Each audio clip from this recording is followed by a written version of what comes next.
Okay, so shall I start? Yes, sir. So today's topic is cell survival curves. Okay. So in this topic, uh, there are two things. There are three things to be precise to know, and it is an important topic from exam point of view. Usually, the question is describe cell survival curves, and then discuss the factors affecting cell survival curve. The target audience for this topic is mainly first years and for a revision for the final years. Okay, describe cell survival curves and factors affecting cell survival curve. So these are the two main topic. And in describing cell survival curves, there are certain points that you need to mention. Point one is definition. Second, then why it is a semi-log plot. Third, see, plating efficiency you need to know, but it is not required when you're writing this answer, because if you keep on writing, this answer can be very big. For 10 mark questions, you have to be precise. If you keep on writing, you will miss the other questions. That is why you should be writing point wise and you should be knowing what you have to write. So you have to enumerate various models. For usually it is LQ model they ask. In my MD exam, this question was asked twice in two formats. One format was describe this exactly cell survival curves, factors affecting, and the second, in recent advances, it was asked discuss LQ model in detail, give one clinical example where LQ model is applicable. Fifth, after LQ model, you describe diagram, detailed diagram. If you draw, you get your points. Then sixth is your factors. With there are two ways to answer this. With each factor, draw the cell survival curve to show how it is varying. That is the best way, quicker way. But if you wanna write, just write whether the impact of the cell survival curve. Okay, so this is how it goes. So I won't be going into details. Any conceptual doubts, please ask. So let's begin.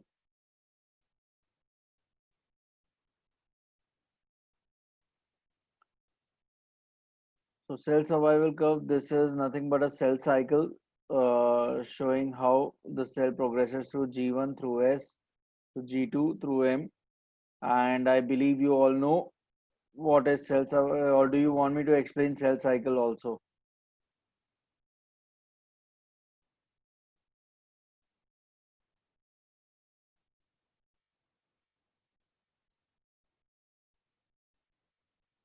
Maybe in short, sir. Okay.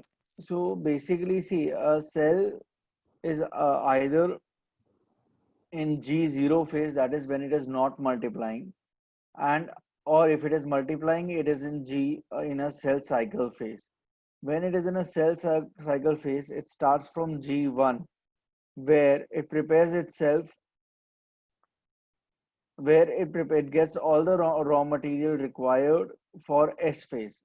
So the preceding phase is the one which prepares itself for the subsequent phase. So in G1, it collects all the raw material which is required for S phase. In S phase, there is multiplication of DNA.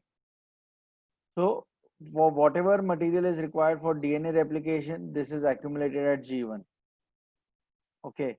Then there are checkpoints. Here, at this point, the cell is checked whether it has accumulated all the raw material, whether it is correct or not.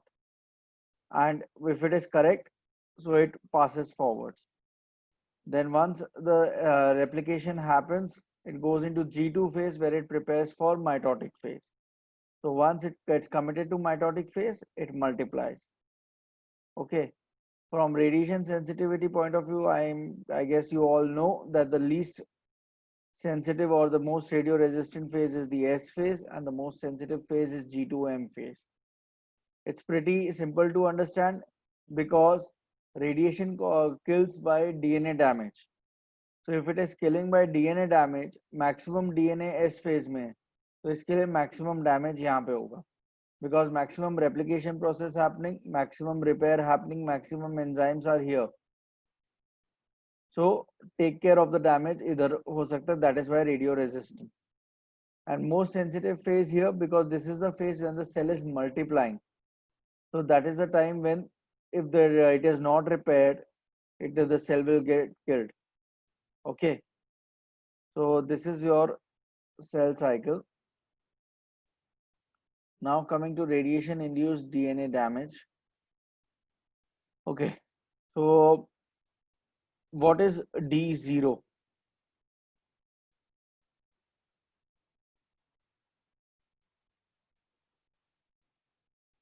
What is D0? Events per D0 लिखा है यहाँ पे.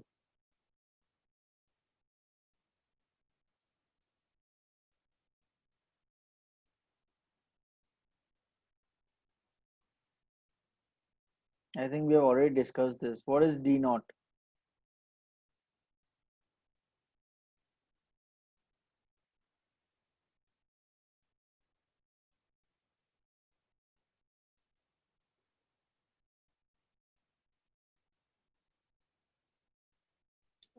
Those which kill 67%.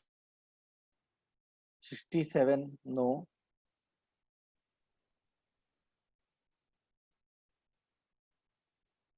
63. So, but by definition, it is the dose which after which 37% of the fraction remains. So if there are 100 cells, the dose that kills the dose after which 37 cells are remaining, that is D0. Remember the number 37. Why that 37? I will come. Okay. So events per radiation induced DNA damage, we know it is a single strand break, double strand break, mismatch, cross links, etc. etc. So in DNA single strand break per D0, it is single strand around 1000 single strand breaks happen, 40 double strand breaks happen, and around 1000 base damages happen. Double strand breaks are see, if you means this is not a direct mathematical correlation, but still DNA double strand break are 40 and number surviving are 37. So if asked how many double strand breaks per D0, say means if you say around 35 to 40, you won't be wrong. Okay, DNA double strand breaks are most lethal, correlate best with cell kill. Assumption is that there are specific regions of DNA that are sensitive to radiation and are called specific targets. The survival of the cell is related to number of targets that are inactivated.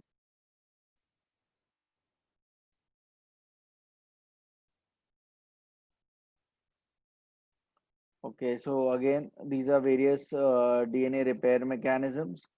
So if there is a single strand damage repair, it can be due to DNA alkylation, mismatch repair, nucleotide excision repair, base excision repair. Double strand, there are two types, non-homologous and homologous. In non-homologous versus homologous, in non-homologous, all phases of the cell cycle. In homologous occurs only in the dividing cells, occurs in S and G2 phase. In G1 phase, double strand damage is repaired with NHE non-homologous, while in SG2 phase, both processes are active and compete against each other. In slow dividing or non-dividing, it is non-homologous. Okay. So here I would like to add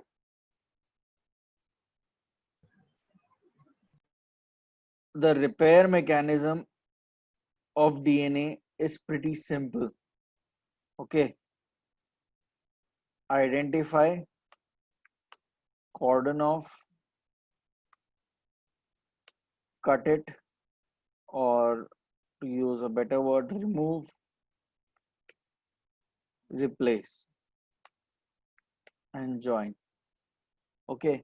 There are amazing YouTube videos on in 3D animations for repair and for cell cycle and cell cycle cyclin CDKs. Please have a look. Okay, more than what I am saying, those 3D animation videos will help you understand the concept. Okay, I will share in after this. I'll share how. Okay, so any repair mechanism, be it single strand break or be it double strand break, this is the basic funda. And depending upon the repair, different types of proteins help in doing all this. Okay, first step, they will identify the damage. They will put some markers that will cordon off the damage, and then they will cut it out. They will replace and join.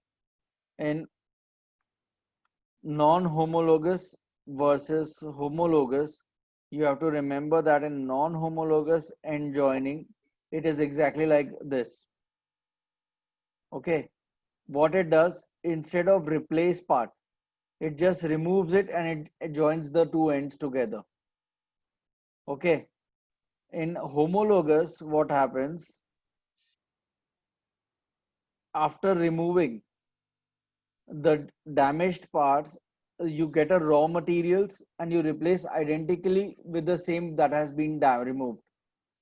Okay, so this is the difference. So that's why, tell me which one is more error prone,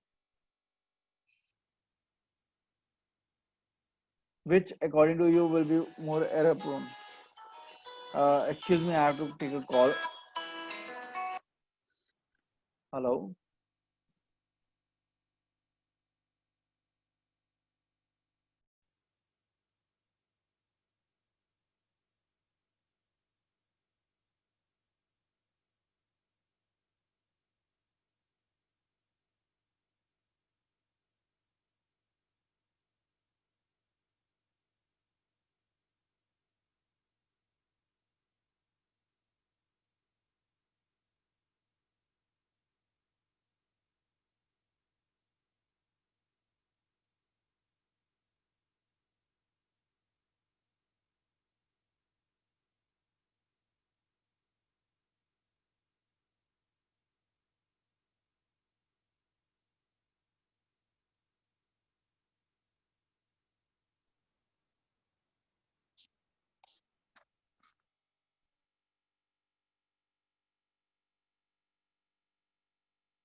Okay, yeah, sorry guys.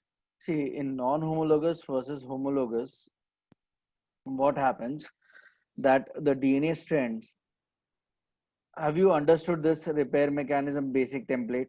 Identify, cordon off, remove, replace, join.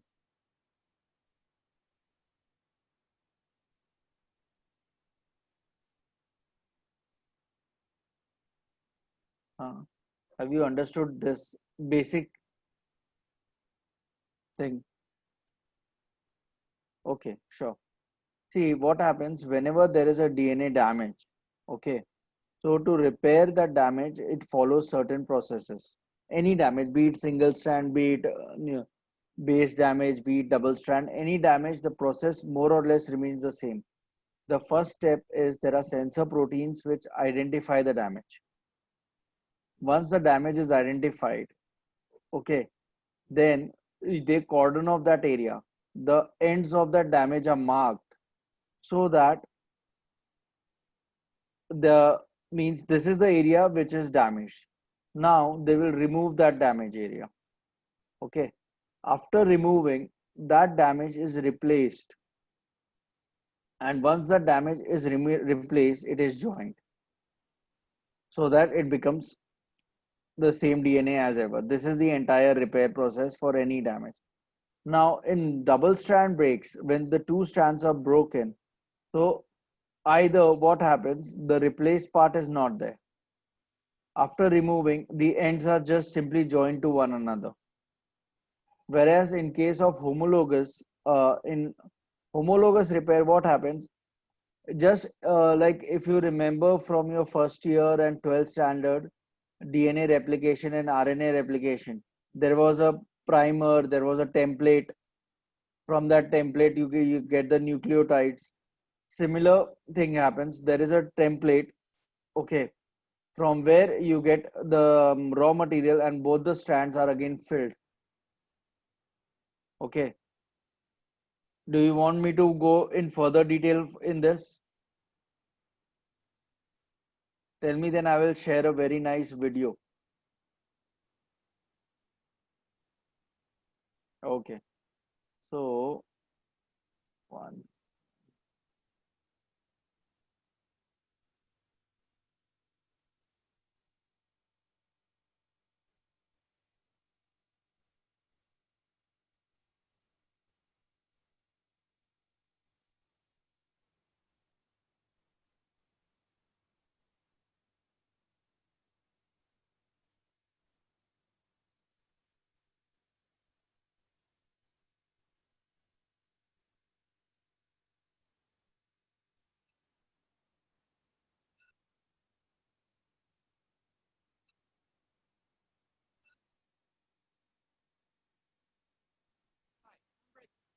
In this video, I'm going to show you how anyone can quickly and easily create doodle videos, just like the one you're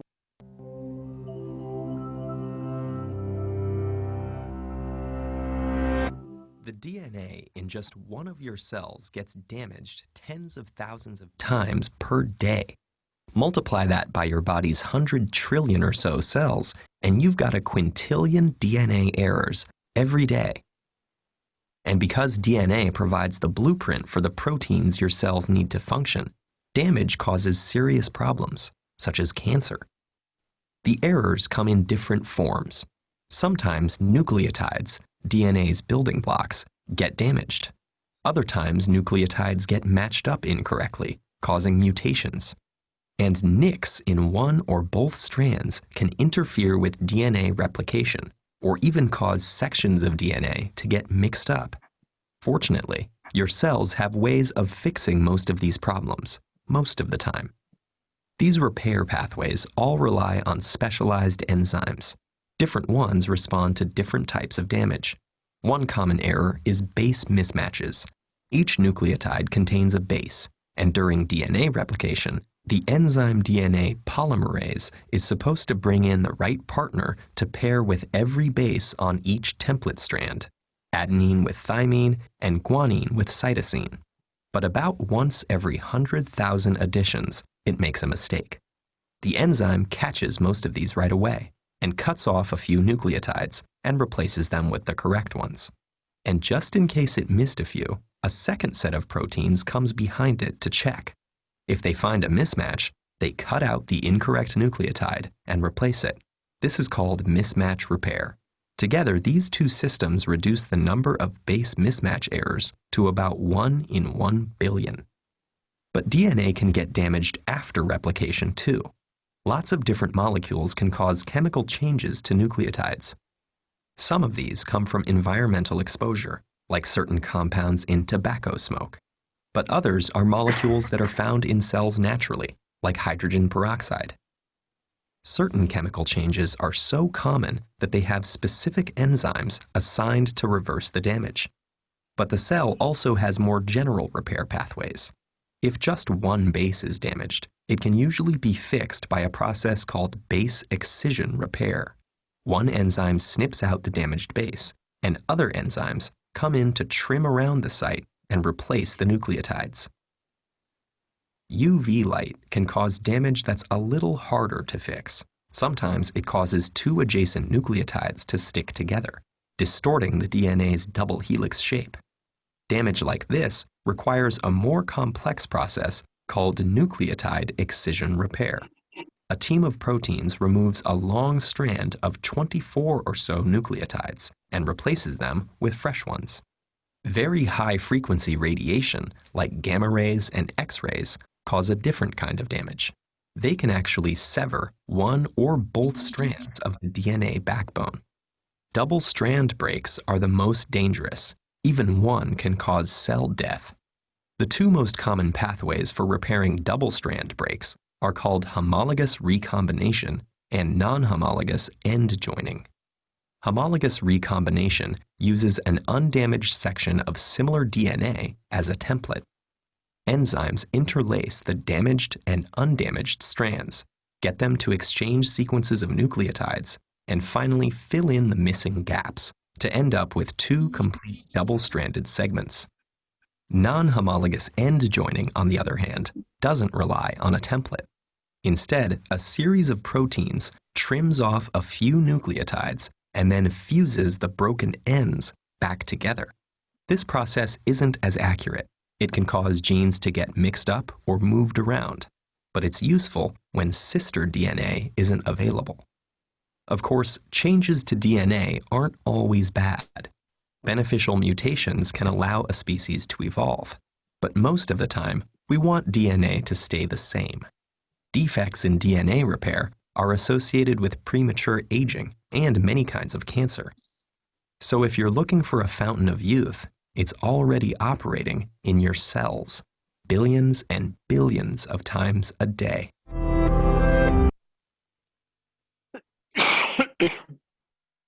Okay. Understood. This was, I really like this video, and usually I always like to share this. There is a similar video for cell cycle and cyclin dependent kinases that is also there. If you want, I can share that video also. It is a bit longish video of 10 minutes.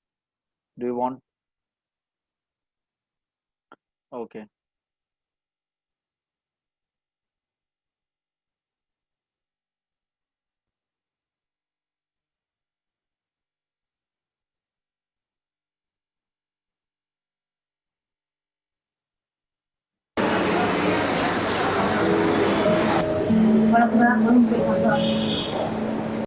Cell cycle regulation is important. Without cues to grow or to stop growing, cells would either multiply non-stop, forming masses, or they would never multiply. There are three major checkpoints in the cell cycle: at the end of G1, end of G2, and during metaphase.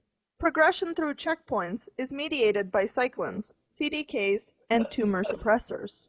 Cyclins are proteins that bind cyclin-dependent kinases, or CDKs, activating them. CDKs are enzymes, specifically kinases, meaning that they phosphorylate proteins to activate them. Different combinations of cyclins and CDKs promote different actions at different points in the cell cycle, signaling starts or stops. By having complexes critical to cell cycle progression, there is a way for the cell to shut off the progression by inhibiting those molecules. For example, CDKs are indirectly regulated by tumor suppressor protein p53. p53 can activate several pathways, including cell cycle arrest when there is DNA damage.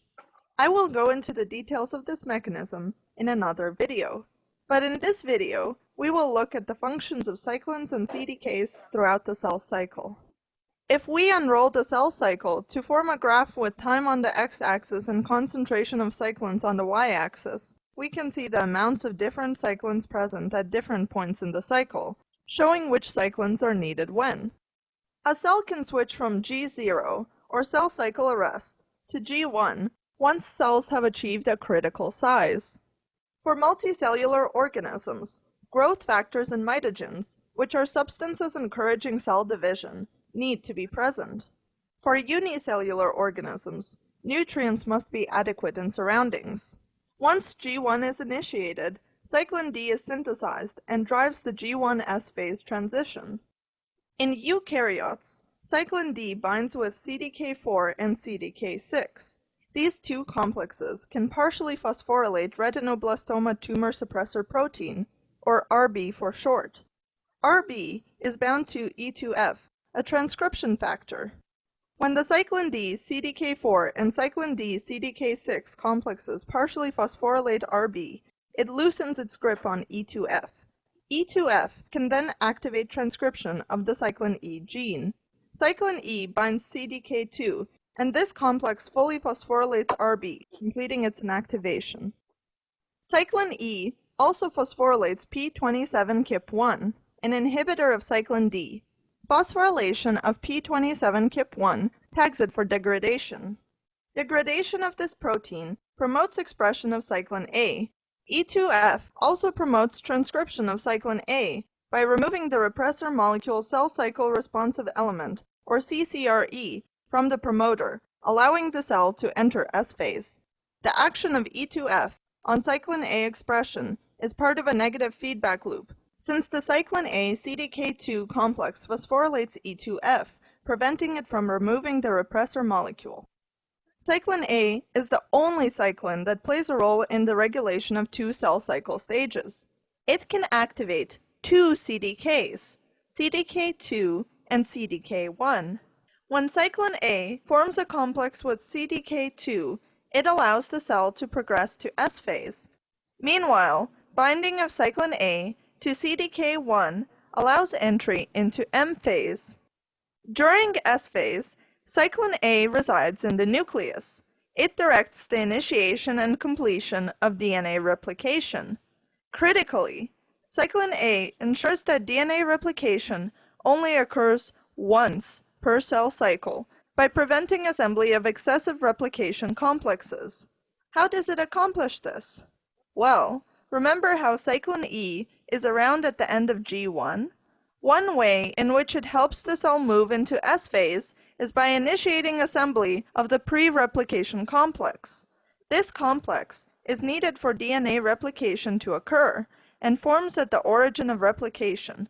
However, cyclin A also associates with CDK2 and replaces cyclin E. Once the cyclin A CDK2 complex concentration reaches a critical threshold, assembly of the pre-replication complex is terminated. The cyclin A CDK2 complex also regulates DNA replication by phosphorylating certain DNA replication machinery components. Later in the S phase, cyclin A also forms a complex with CDK1, remaining bound until late in the G2 phase, when it is replaced by cyclin B. The cyclin A CDK1 complex is believed to aid in activation and stabilization of the cyclin B CDK1 complex before being ubiquitinated. This degradation of the cyclin A CDK1 complex induces mitotic exit, in other words, the end of mitosis. Cyclin B is a mitotic cyclin which binds to CDK1 to form the maturation promoting factor, or mitosis promoting factor, abbreviated MPF. The concentration of MPF rises until mitosis, until its concentration falls abruptly due to degradation of cyclin B. High concentrations of cyclin B are necessary for cells to enter M phase, and low concentrations are needed to exit M phase. If you found this video helpful, please like and subscribe. Also, it would mean a lot to me if you could support me on Patreon. So then, in a nutshell, this was the cell survival curves, cell cycle explanation and repair mechanisms. This is just to understand how it is done. The exact details you can find it in hall. Okay, now moving ahead. These are the different types of cell deaths. Apoptosis, I won't go into detail of these cell deaths, but you need to know what is apoptosis, what is autophagy, necrosis, senescence, and mitotic catastrophe. You need to know all this. Okay, I'm giving you 1 minute. Just go through it, and if there is any term or something which you want me to explain, otherwise I'll move ahead.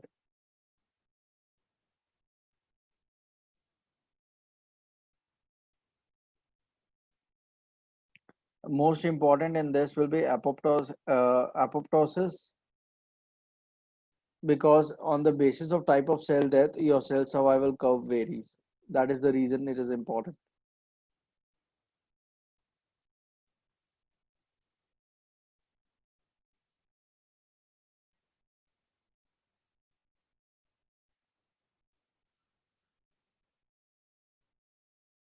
You just need to know. The question will be what are the different types of cell deaths and its impact on radiation sensitivity.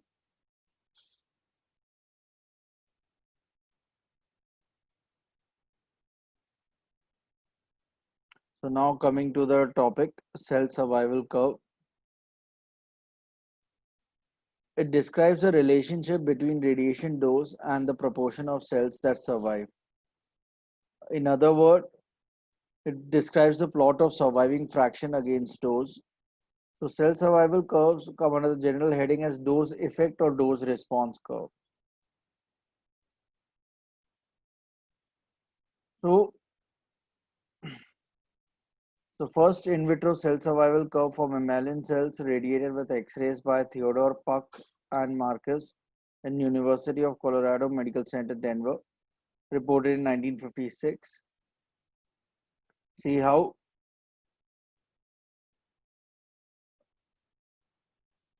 yeah. Okay, so I'll come in this curve. See how as the dose increases, the surviving fraction decreases. Okay, so now I'll discuss with you here two concepts. One is surviving fraction and other plating efficiency. This is only for concepts. Surviving fraction, see, usually how for these concepts are important to understand how these cell survival curves are generated. So step one, cells are cultured in petri dishes. Step two, each cell is allowed to grow in a colony. Okay, so what's a colony? Colony is nothing but group of cells.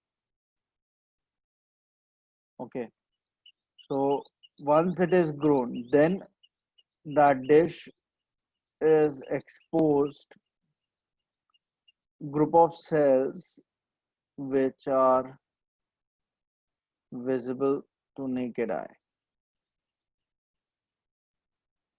So that dish is exposed to radiation doses.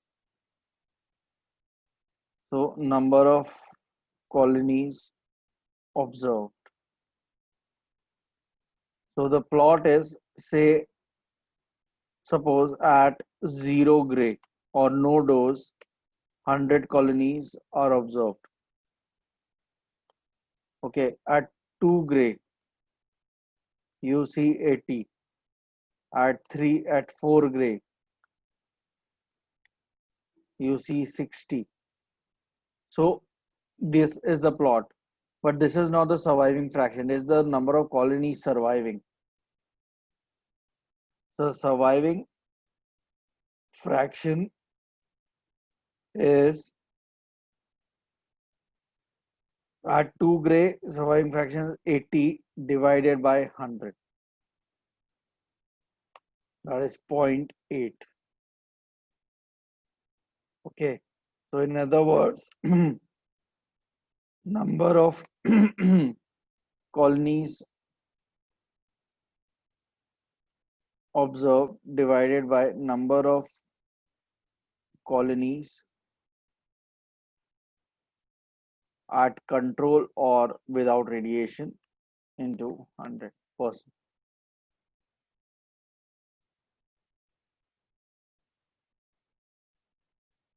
Thanks.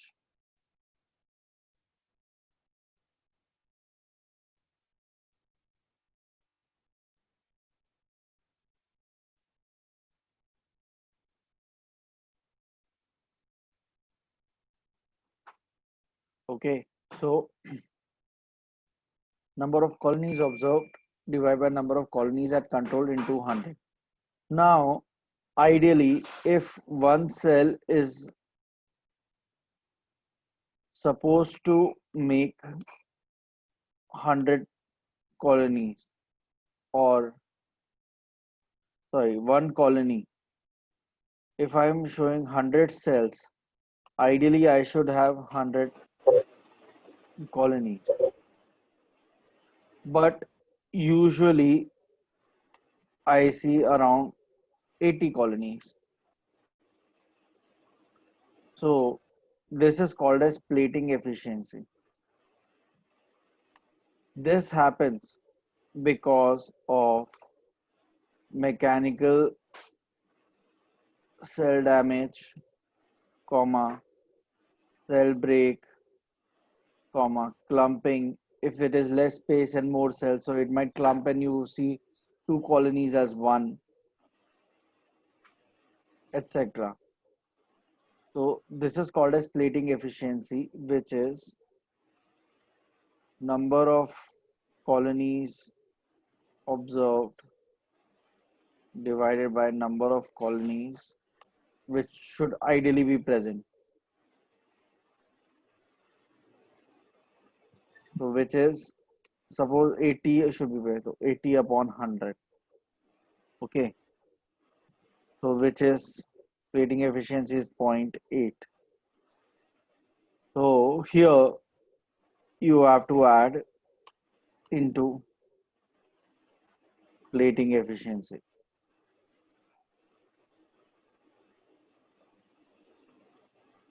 Okay. So this is the surviving fraction.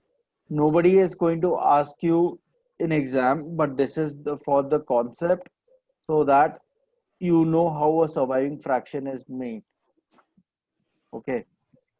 So this is important. At least I feel that it is important. Nobody asked me in my exam, and even in my clinical practice, it is not influencing me anyway. Okay, surviving fraction क्या होता है, plating efficiency क्या होता है. But at the same time, I feel it is important because the radiation treatment that I am giving to my patients, I should know how that 2 gray, how that 4 gray is actually working. So I find it very important that I should know how it comes.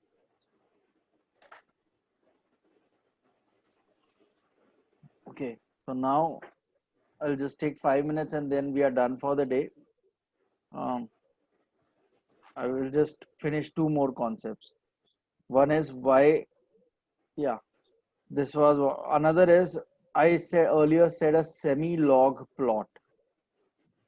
Okay.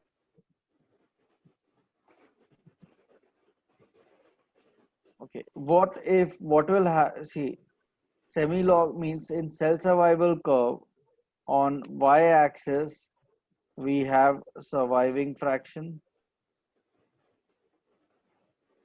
and on x-axis we have dose. Now it is a semi-log plot because surviving fraction is on log scale and dose is on linear scale. Means dose is 2, 4, 6, 8, 10, 12 like that, and surviving fraction is 0.8, 0.7, 0.6. 1 represents 100%. Okay, so if who are mathematically inclined, they would know the difference. Means surviving fraction is in terms of logarithmic scales. Okay, so I want to know I'll directly tell. The reason for this log linear scale and rather than linear scale is, if it is linear, there is an exponential fall. If you see here,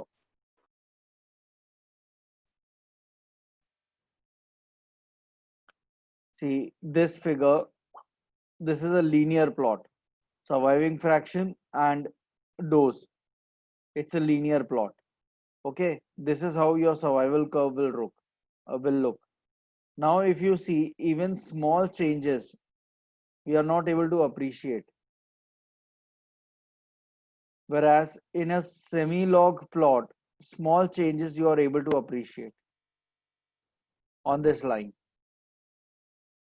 Okay, means if I want to study different cell survival curves, the semi-log plot will be easier for me to appreciate the differences. Okay, because over a greater extent, I can see a greater slope. Here, there is a direct fall in first two grays only because of exponential fall.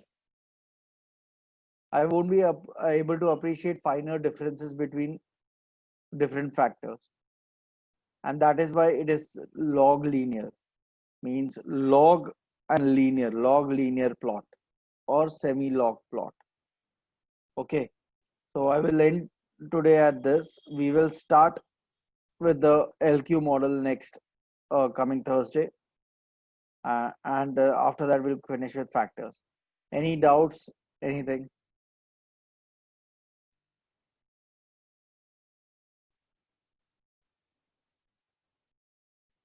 Any doubts in today's topic? I request you all to see those videos on YouTube.